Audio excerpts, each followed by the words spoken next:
coming into 2024, it's like, okay, now what do I do? And hopefully a lot of the listeners have looked at previous episodes and gone through, well, why, what are the goal getting principles, and writing down what I want to accomplish, along with my why. Well, why do I want to accomplish that certain thing?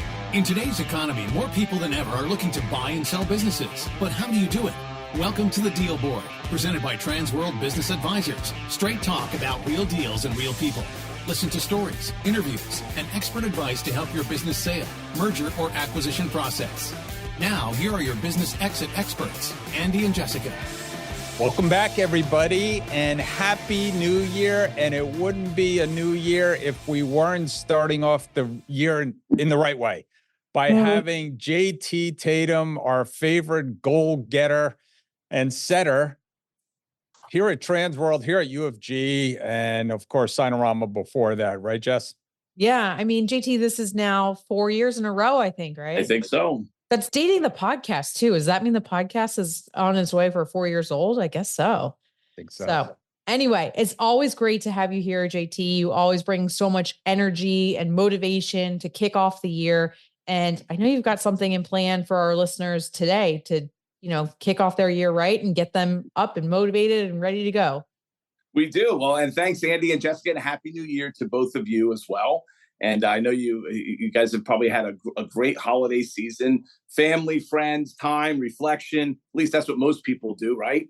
And then coming into 2024, it's like, okay, now what do I do? And hopefully a lot of the listeners have looked at previous episodes and gone through, well, why, what are the goal getting principles, and writing down what I want to accomplish, along with my why. Well, why do I want to accomplish that certain thing? I think last year we were talking about the way, which was planning out the steps that are needed to be able to accomplish the things that we put in front of ourselves.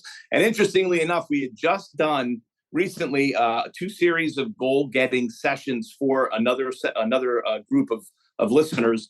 And we went back through the 8 W's of goal getting. And as we were talking about those, I was reminded that, it's amazing how many people will spend so much time planning for a vacation, planning for a major holiday like Christmas. It's the lists, and it's the buying, and it's the meals, and it's the travel, and getting everybody together. But so few people will spend the time planning for their own life and what they're going to be, do, or have, what they're going to get out of the time that they spend on the planet. And that's really what the whole goal getter thing is about. Is I think Brian Tracy used to say that only 3% of people have a plan for their life. And that's probably shared by Zig Ziglar, who is where I kind of learned all this stuff back in the 90s.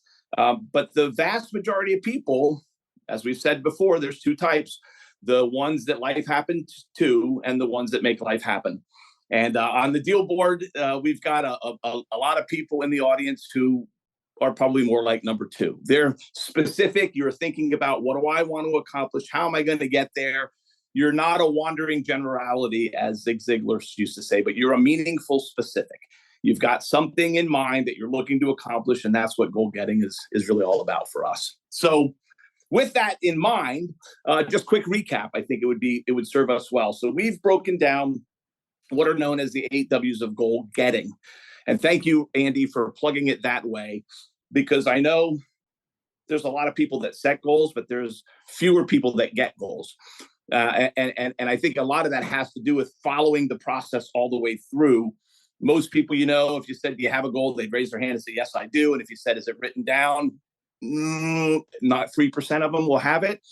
And if you said, well, is it written down, but somewhere that you see it every day, it's always in front of you, does someone else know what that goal is, so they're holding you accountable, that percentage starts to dwindle the deeper you get into it. But being a goal getter means that you have a process, a specific process that you're following. And as I said, back in the 90s, I spent some time in Dallas at Zig Ziglar's headquarters, and that's where I was indoctrinated first into the whole goal process, and becoming a Ziglar certified coach, and being able to teach Ziglar material was really kind of the foray that got me into it. And I remember going through that, guys, and thinking to myself, I'm surprised they don't teach this in school. Like they don't teach it in high school. They don't teach it in college. And so we get all this education, we get thrust out into the world, but we really don't have a roadmap to say, okay, now that you have all this education under your belt, how do you put a plan together to go and make something with it? And so that's really why I do what I do with this portion of things for you guys and for many other listeners and my family. As you get through that Christmas to New Year's vacation, every year we have the Tatem Goal Summit, and my wife and I, we've already started. We got a big sheet of, that brown kind of butcher paper. So we got a sheet of butcher paper that's probably 30 inches high and maybe 5.5 feet long. And we've been mind mapping on that. We started mind mapping on it at the end of September. So we put major goals in the middle and then all these different areas of life goals around the outside. And every so often we get together on the weekend and we add things to it, or during the week we can add pieces to it. And then once we had that whole mind map, we went through the 8 W's process and really determined, all right, what do we want to do in 2024 and what do we want to do beyond that? So let's go back to the 8 W's. What are they? So number one is that you write the goal. And so you should start off by making a list. And I would say if you're brand new this year and you haven't gone through the whole goal getting thing before, but you're a business seller, or maybe you're a potential business buyer, you're sitting down and saying, 12 months from now, at the end of 2024 or the very beginning of 2025, what do I want to have accomplished? Do I want to have divested of my business? Do I want to have acquired a business and stopped working in corporate America for someone else? Whatever that goal is, that's fine. And that goal should be broken down into some very specific things, like if you're selling, when do I want to sell it by? How much do I want to sell it for? What am I going to do after I've sold it? Who's going to continue to remain on? Who are the people that are going to help me get the business sold, et cetera, et cetera. And if you're buying, it might be, when do I want to have a business bought by? What industry do I want to be in? Is it something I know how to do already or it's not? Is it a franchise? It's not a franchise. Is it bricks and mortar? Is it remote? Et cetera, et cetera. The more specific, the better. So write down the goal. That's W1. Number 2, W, is the word why. And that is that you're going to have at least one sentence that really helps you define why you want to accomplish that first goal that you wrote down when you're writing it. And if you can't come up with at least one, maybe 2 sentences that dictate specifically why that's a good goal, you probably shouldn't pursue it. So write it, define it with a why. Number 3, just decide where the obstacles are going to be. That's W3, is where am I going to run into the problems? Where are the things that are going to be my setbacks? Figure that out before I start going down the path. So I can have a game plan, a plan B, if you will, if something goes off track. Number 4 is going to be what, and the W, what, means what do I need to learn that I don't know already to help me achieve the goal? Is there a skill I need to learn, a book I need to read, a webinar I need to attend, a podcast I should watch, whatever, so that I can develop the skill that I need? 5 is the W, who. Who can help me get the goal done? None of us are superhuman. We can't do it all by ourselves. So make a list of those people who would be able to help you out. Number 6, which is what we concentrated on last year, was the way, and that is brainstorming, kind of like that mind mapping thing I just described to you, all the different steps that you would have to take to make a goal actually happen. And then figuring out those steps in a certain priority order, and then executing on those steps, which is what it's going to take us to number 7 today, which is the W for the word when. When am I going to accomplish that goal by? And more importantly, all those steps that I put in, number 6, the way, when am I going to get each one of those done? And then number 8 is going to be work. So we're going to concentrate on when today, but let me pause there for just a second, because that's a lot of stuff to digest, and start with a question to Andy and Jessica. So as you guys are thinking about what you're going to do in 2024, what's one specific goal that you've already defined and you have a when tied to? Can I ask that question? One specific thing you're going to do, and you're going to do it by such and such a date. What's that? It's funny. I'm sitting here thinking, I'm like, I need to do 8 W's. Exactly. Me too. Yeah.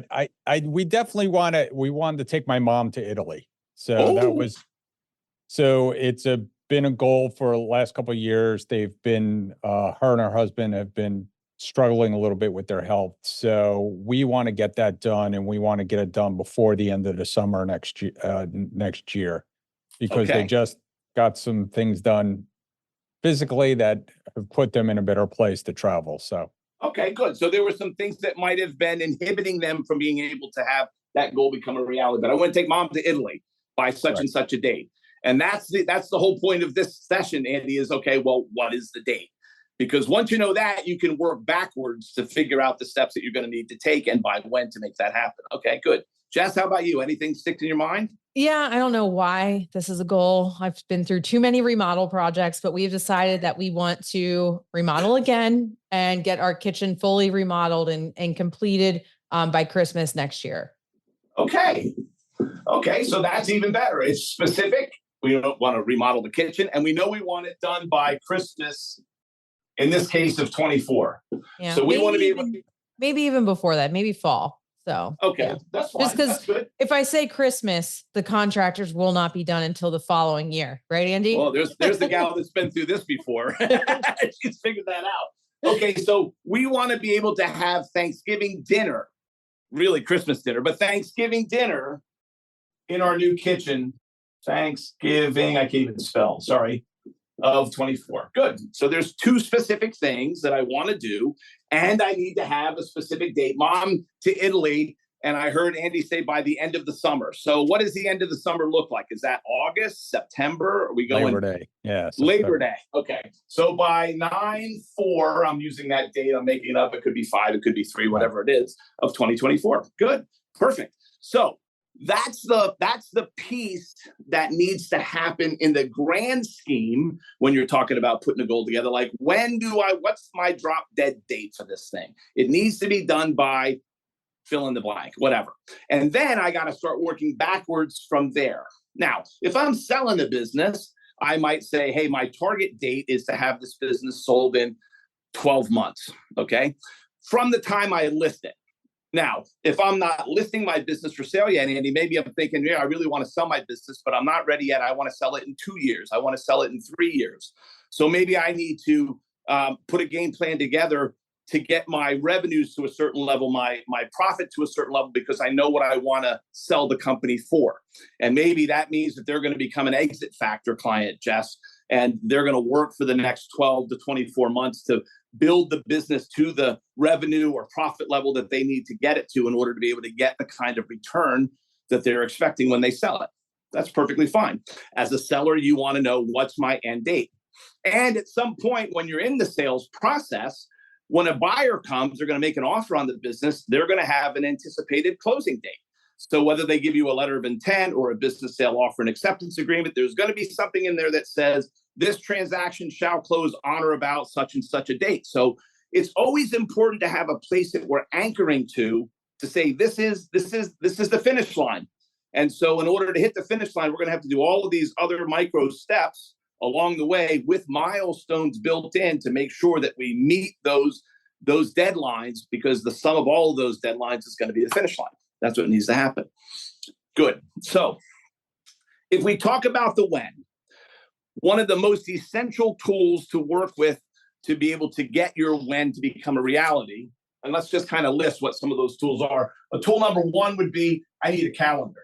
And whether that's a hard copy calendar that you use like this, or it's a Microsoft Outlook or Google Calendar, Apple Cal, whatever it is, you need to be working off of something that allows you to drop tasks into certain due dates and be able to be reminding yourself, hey, I got to get this thing done today. Okay. That's number one. Number two, I got to go back and I got to have step number 6 mapped out, which was the way. That's where I'm putting together that long list of all the different tasks that it's going to take for me to be able to reach my goal. So let's take, for example, let's say the kitchen remodel, and I'm going to go on kitchen remodel because Jess has done this a couple times before, Andy. Not that you haven't traveled the world, because I know you have. But so Jess, if you're doing a kitchen remodel, what are the things that you know you're going to have to do in any order? Yeah, I know I'm going to have to meet with the design team and pick out colors, cabinets, things like that. Okay, good. Andy, you can chime in too, because you're doing this right now. So Who Andy is? Yeah. Yeah. Oh, okay. That's even better. We got a commonality here. Both of you guys doing the same thing. Good. So I got to meet the designers. I got to pick the colors and the cabinets and the fixtures and the finishes and all that other stuff. What else am I going to have to do? We're going to have to order appliances, because I think it takes at least 6 months to get appliances right now. Oh, right? geez. Easy, right? Order It's appliances. gotten a little better. Good. It's gotten a little better. Good. What else?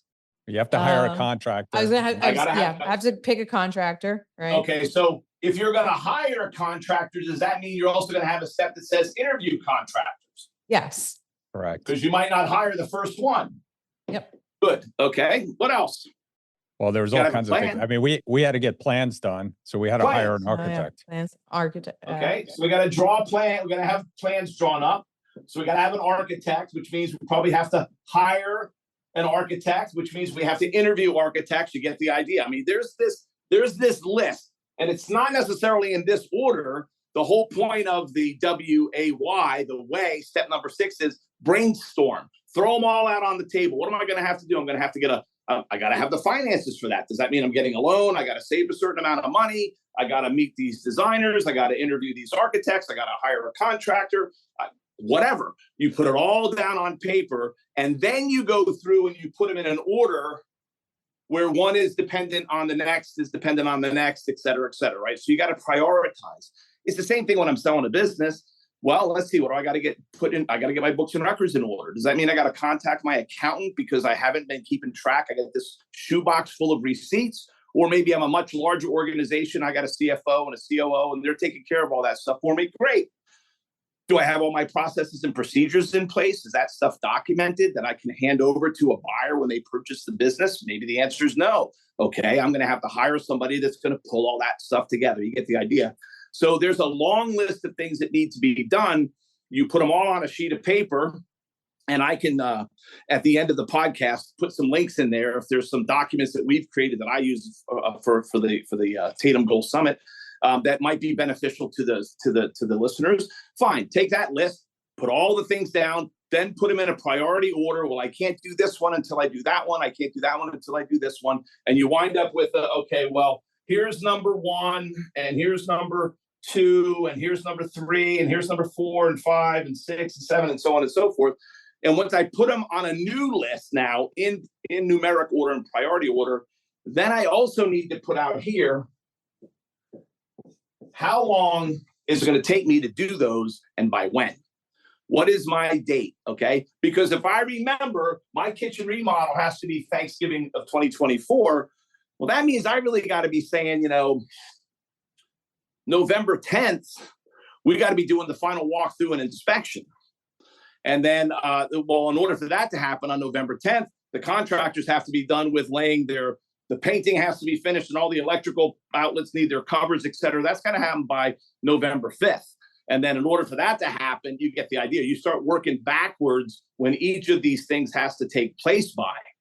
And when you've done that, here's something I learned a long time ago. Whatever amount of time I think something's going to take, add 20%.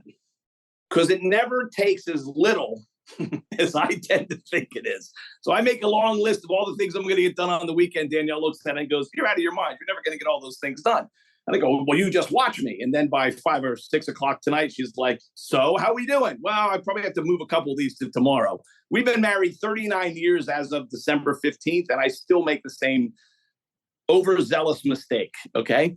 So, but I have learned my list now, I will add a little bit more time. That's probably going to take me an hour to do. Let's see, that's 60 minutes. Probably going to take me an hour and 15, maybe an hour and a half. So that makes it a little less stressful because I've allotted enough time, and because I don't get to control everything that goes on in the world around me. So my best intention is, hey, if I was all by myself, I could get that done in an hour. But my grandkids are going to show up, or somebody's going to call, or I'm going to have an appointment with a buyer or a seller, and that's going to go a little bit longer. You get the idea again. So extend your time allotment by 20%. Okay. So once I've got everything and I've got it in a certain order, and I know that Thanksgiving 2024 is when I have the kitchen remodel done, I'm going to go back through here and I'm going to start dropping dates in here. This one has to be done by, 11/17, and this one has to be done by 11/5, and this one has to be done by 11/1, and this has to be done by 10/20. You get et cetera, et cetera, et cetera. Doing this piece is good. Taking these and then dropping them up here on the calendar is better, because now each day I open up the calendar. It's my Outlook, it's my iCal, it's my Google Cal, it's my written calendar, and there's something that shows up on the calendar today, and I just do it. that one thing.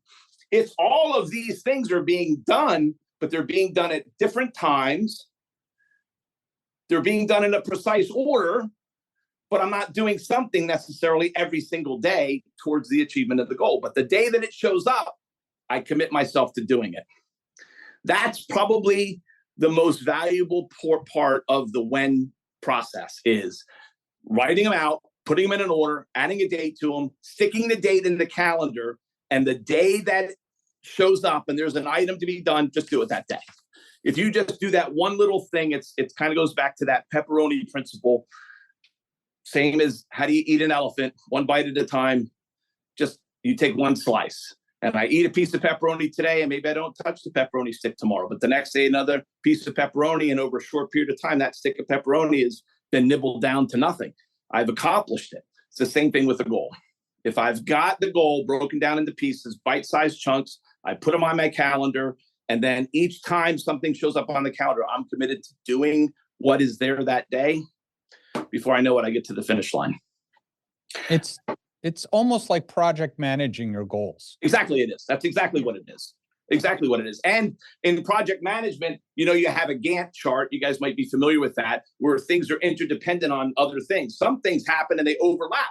Some things, step 2 can't happen until step 1 is done. So I need to have them in a priority order with dates on them, because they all affect each other. But the most important piece is having the due date, the final date first, so that I can then work backwards, add 20% of the time to the things I think are going to take longer, and then drop them into the calendar. It's 100% project management, Andy.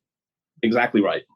Well, and I think too, an important part is you're working backwards from the end date, JT, right? I think a lot of people, when they establish goals, are like, well, I'll do this thing first and it'll take me 2 or 3 weeks. But then because they haven't worked backwards from the end date and the final goal, they end up not hitting their goal deadline because they're taking too much time. Or it just keeps going. It never comes to an end because there wasn't an end in sight.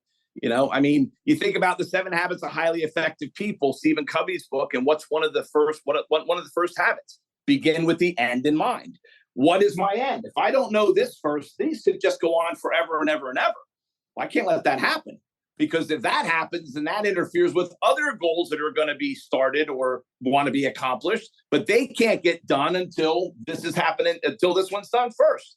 So even though inside of each goal, there's all these little tasks that are dependent on each other, many of your goals also have an impact on other future goals for yourself. So you got to have an end. You got to have an end in mind. You got to have that timeline set up. Yeah. And I really like this, because I think listing those things, or having, like you said, just list all the things that have to get done. You start connecting it to the who's, right? Like That's there's going to be other people involved. Absolutely. So, and that's a good point. Thank you for bringing that back to us, because when I've got this list of the things that need to be done, just because there's a date here doesn't mean it's me. I can take that list and start asking myself, who should do that? I might not be the right person to pick the color. Let me scratch that. If my wife is redoing the kitchen, I am definitely not the right person to pick the colors and the finishes. 100% not. She's the right person to do that, but that step has to happen. It just doesn't have to happen by me. And so Andy's he's right on track there. Is when you put that list together, not only should it have the date, but it should have who's responsible for getting that step done. Your job as the project manager, as Andy just said, is to make sure the person gets it done. Doesn't mean you have to be the one that does it. As I like to say in my own office here today, just because I can doesn't mean I should.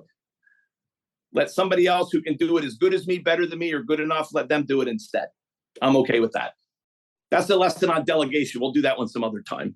I also, this is a good one too. But JT, I also like how did you say it? It doesn't take as least time as I think it's going to, the 20% rule. Never. And like I said, there's always going to be something that interrupts you. I can remember at one point when we had just moved into a new house, and Daniel had the laundry list of things to do, and one of them was like, install the ceiling fan and the light. Okay, I'm not an electrician, but I can give that a shot. That can't be too hard. Just make sure you flip off the circuit panel, right? And inevitably, I'd be up on top of the ladder with one arm up in the air and a screwdriver in the other, and she'd walk in the room and she'd say, "Can you come hang this picture?" And I would look at her like, Like now? Yes, honey, of course I can. Okay. So what we wound up doing was taking that list of things that, just like this list here, of all the things she wanted to do on the weekend, and we would go through them all, and I would say, put them in an order. Which one's most important for you? Okay. And you may remember this when we did the way last year, we talked about that comparative analysis. Well, what if I could only do one? Would I do this one or this one or this one or this one? That way, in the beginning of our marriage, she made a list and it was just in any random order. But the most important thing was normally not at the top, but I started at the one at the top because that's what I figured it was. Now, when I get a list, at least now the list has been it's been pre-ordered. So if I'm working on the thing at the top, I know that was the most important thing for her. And I don't wind up with the ladder with my hands in the air. And can you come hang this picture right now? Yes, dear. I guess yes, I'm not the only one that does that too. No. I will feel comfortable about that. Just order the list for Al and he will be so thankful because he knows he's working on the thing that makes the queen the happiest. Because remember, when the queen is happy, there's peace in the kingdom. Jess, that's how it works. Very true. And when these things on your list, the dates change because I'm going through this right now. Of course, it didn't take us 3 weeks to get a permit. It took us 6 months to get a permit. Ooh, wow. Okay, yes. So, but did you change the goal?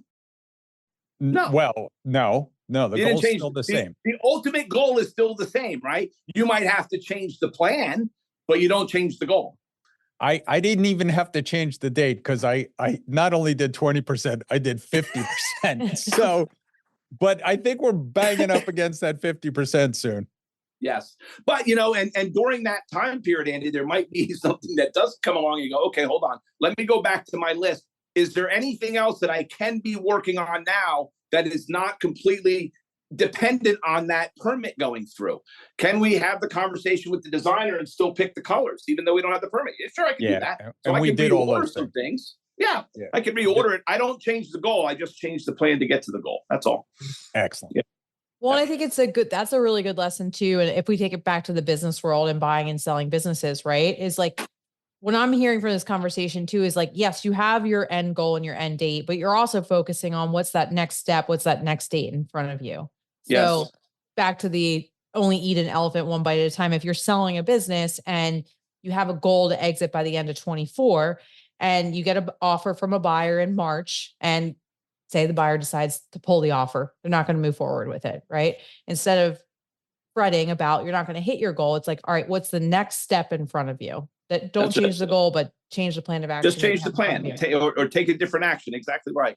And I think, and that's important also, just because, it's just like when you start out with the listing of the business, you're going to get this long list of items needed or documentation needed list that we often hand out to a seller. And there's a lot of stuff there. It's the 3 years of tax returns and P&Ls and balance sheet, the name of your accountant and the FF&E list and the list of employees and the policies and procedures and the deed. And people can look at that list and go, holy mac, that's a lot of one slice of pepperoni at a time. Just take the first one. Get me that by Tuesday. And then let's work on the next one by the following Monday. That's okay. If you do that, you'll work through the entire list. And over a couple week period, we have everything we need now, so that when the business is in market and a buyer does come along and they put their offer in and they need to start their due diligence, everything that's needed is already there.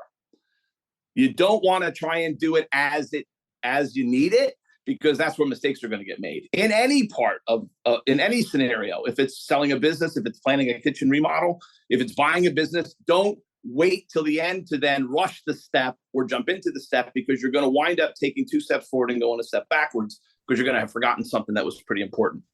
And it's like we said, if you're, the context of a buyer or a seller, if you're in the context of a seller, you'd say your books and records. What do I got to have together? I have to have good conversations with the accountant, let them know what I'm looking to do. And do I have everything and my taxes in order? Like now it's the end of the year, beginning of a new year. As if you're listed for sale already, the buyers are going to want to say, show me 2023. Well, some people will be like, well, I don't file my taxes until September, October. We can't wait till September, October of 24 to show the buyers what you did in 23. You don't have to file the taxes, but at least get them prepared in January or February, so we have what we need, get it uploaded into the data portal or whatever the case may be. You got to gather all your expenses together, make sure all that stuff's in line so your accountant can do their job. You got to document the systems as we talked about earlier. Is it your policies? Is it your procedures? Is it your employee handbook, your employee managers? Do you have to hire a temporary person to kind of document all that stuff? A lot of times the seller knows it, but it's here and it needs to be there. I got to be able to hand this to a buyer and say, you buy my business, just do this. And this is how this thing is going to keep working the right way. So organize that. I'm in the middle of selling 2 restaurants right now with the guy, and we met with the buyer and the sellers. And one of the things that the buyer was most concerned with is, I want to see the recipes, because this business has been there for 20 years and he's coming into it and he doesn't have previous experience in this line of food. He's like, I don't know how to make that.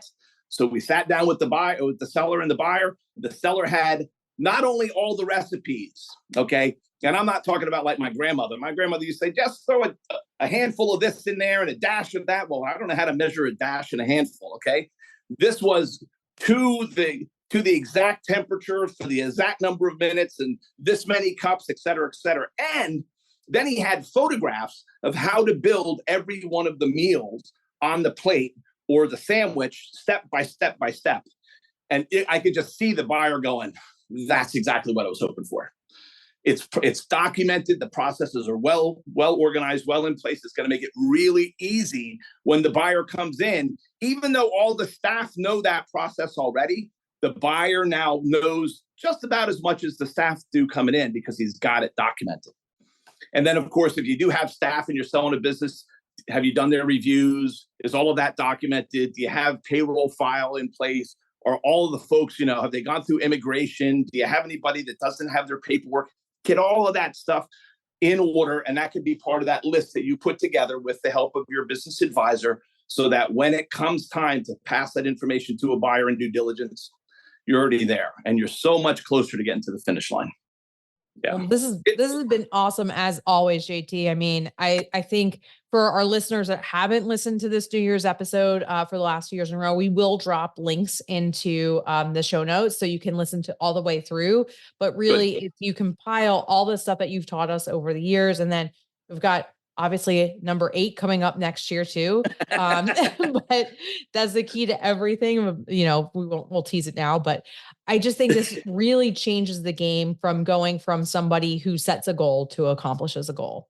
Yeah, don't be a goal setter, be a goal getter. The last thing I'd leave you with too, Andy and Jess, is make sure that you've got some milestones set along the way. These days are kind of milestones, but also milestones when you set up that whole game plan. You say, okay, here I am today, and it's 12 months later. This is what it's going to look like. Well, what should have been accomplished at the end of 30 days? What should have been accomplished by the end of 90 days? And celebrate the victories when you do accomplish them, when you hit them. Don't wait for the 1 year to celebrate. When you get some things done, have a s'more, have a peanut butter and jelly sandwich. Yeah, go out to dinner. Now, I just saw a Facebook post. I got to give you this because I'm a peanut butter and jelly fanatic. I love peanut butter and jelly. But I saw this picture of 2 slices of bread, okay? And each slice of bread had, one slice of bread had 3 columns on it. One slice of bread had 3 rows on it. Just picture this in your head for a second.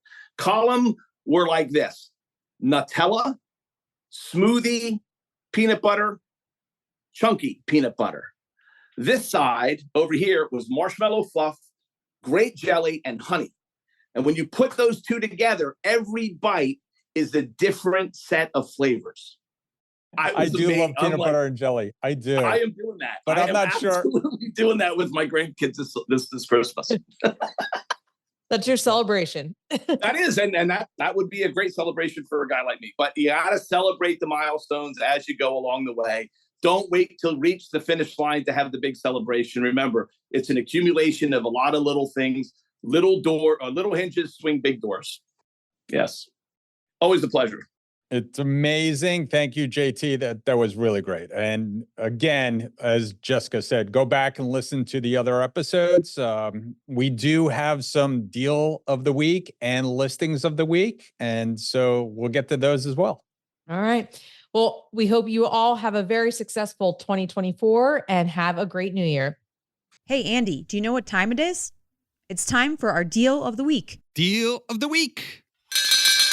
Sold. Hey, welcome back, everybody. It is Deal of the Week, and I have my friend Paul Vento from Trans World Business Advisors of what's it called these days? Union, Middlesex County. Union, Middlesex County, because he used to be in Essex County, and we both hail from that area, but he is still in the great state of New Jersey, and he just closed a nice restaurant. So, Paul, tell us about it.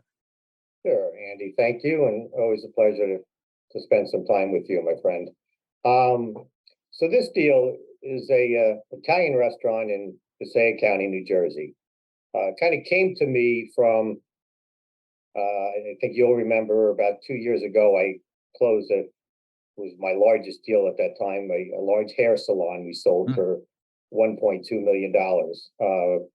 And the accountant of the seller, he and I interacted a lot on it. We became friendly. And then after we closed on that deal, a couple months later, he contacted me and said, "Hey, Paul, I got an Italian restaurant I'm looking to sell." I said, "It's on the Sparks." I said, "Great." So I said, when I got into this business, Andy, was the intention of getting to a point where I just work off of referrals.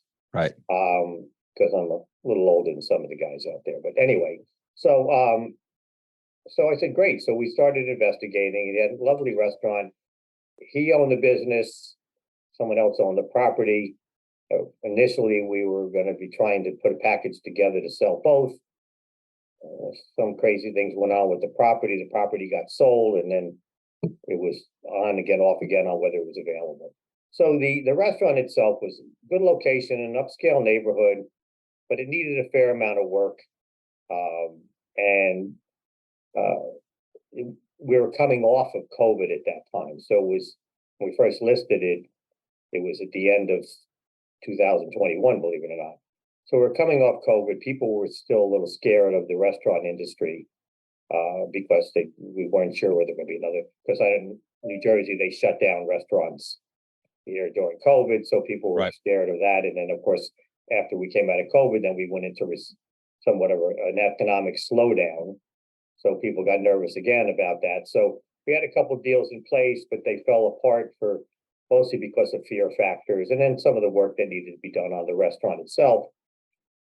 Our agreement expired, but he said, "Look, he says, I think I might have a buyer." He says, "Well, I'll work them on my own. If it doesn't work out," he said, "but keep the listing up and let me know if you get anybody, because I'm not sure how this deal will go down." Right. So he made a private deal with some guy, and it was supposed to be a kind of an earn out thing. And that, after like 3 months, went down the tubes. And he came back to me and said, "Okay, that didn't work out. Let me know if you get anybody." So, but kind of started acting more aggressively to sell it. And had a couple people. One guy wanted to put a kind of a go-go place in there, but the town shot that down, so that deal died. Another guy who wanted to buy it and got the place, the town shot that down. So we finally found the right buyer. And this gentleman, real nice young guy, had a couple, I don't know whether you remember, Anthony, a place called Mother's in Wayne. Was a nightclub, but he was the original owner of that. But then he owned another restaurant in New Jersey, but he also owned a place out in Colorado, and it was a beer. It was an ale and pizza house. So he's getting ready to sell the one in Colorado, and he wanted to bring the same concept here. So we met, real nice guy. We hit it off pretty well. And we started putting the deal together, and it actually went very smoothly because he wanted to come in, pretty much gut the place and redo the whole concept of it. So it took about a month to put the deal together, but it went relatively smooth because everybody was in a position they wanted to get it done. Turns out his attorney, because the liquor laws in New Jersey can be kind of a little bit crazy and stringent. So turns out the buyer's attorney was a very close friend of mine who specializes in liquor law in New Jersey. So we had to just jump through a couple hurdles to get the license transferred, and then get the town to approve the transfer and the new use. And we finally got everything done, and it culminated in a nice deal. We closed it last month, And as a matter of fact, this past weekend, I had gotten an invitation from the new owner to go to their soft opening. And I went there and they did a beautiful job of renovating the place. We ended up selling the restaurant for for $725,000. Nice. So it was a fairly nice deal. Then I went for the soft opening, did a beautiful job. Everybody was happy, just a quick little sideline, it's about this business. I have a nephew who is a neuroscientist, really brilliant kid, but very down to earth kid. And a couple of months back, he said to me, Uncle Paul, remind me again, what it is you do for a living? And I said, again, I buyers and sellers to businesses together. And he said, so in essence, he says, you help make people's dreams come true. I said, wow, so I kind of adopted that as a catchphrase because it's true. So this is a true case of that. The seller really wanted to sell his business and get it in the right hands so that the deal went well. The buyer had been looking for a place in this town to do his new concept. He got what he wanted. Everybody was happy. I got paid. I was happy. You get paid. You're happy. There you go. Sounds like a great deal. Make dreams come true. I always say that, we help people take their slice of the American pie, and take of the American dream. I mean, it's a great thing. So, Paul, if someone wants to get in touch with you, what's the best way to get in touch with you? You can reach me at my email is paulvento@tworld.com, or you can call me directly at 973-568-4723. All right. Good job. Okay. Thank you, Andy. Always a pleasure. Hey, Jessica, you know what time it is? Money time? Almost. It's time for listing of the week. Hey, welcome back, everybody. It is Listing of the Week, and I am with Ryan Eastwood from Transworld Business Advisors here in Texas, DFW. And Ryan, you have a very interesting deal. Tell us about it. Yeah, I have a custom beef company for sale currently. The gentleman has owner operated it for about 2 years. He's built it based on the reoccurring revenue model. So it's a company that just runs, it just turns and goes, fully owner absentee, ready to go. Price tag of about $5 million here in the DFW area. Sounds like a great deal. How much are they asking? They're asking $5 million on an SDE of about 250. Excellent. So if somebody wanted to get in touch with you, what's the best way to get in touch with you? Sure. The best way to get in touch with me is reach out through my email, ryaneastwood@tworld.com. That's the easiest way to get in touch with me. Excellent. Thanks for coming on today. Really appreciate it. Great listing. Yes, sir. Thank you for having me. Thanks for tuning into the show today. If you like the podcast, share it with your friends on social media. And don't forget to subscribe and leave us a review on your favorite podcasting app. If you have questions, would like to appear, or have suggestions for topics for the show, get in contact with us through our website, thedealboardpodcast.com.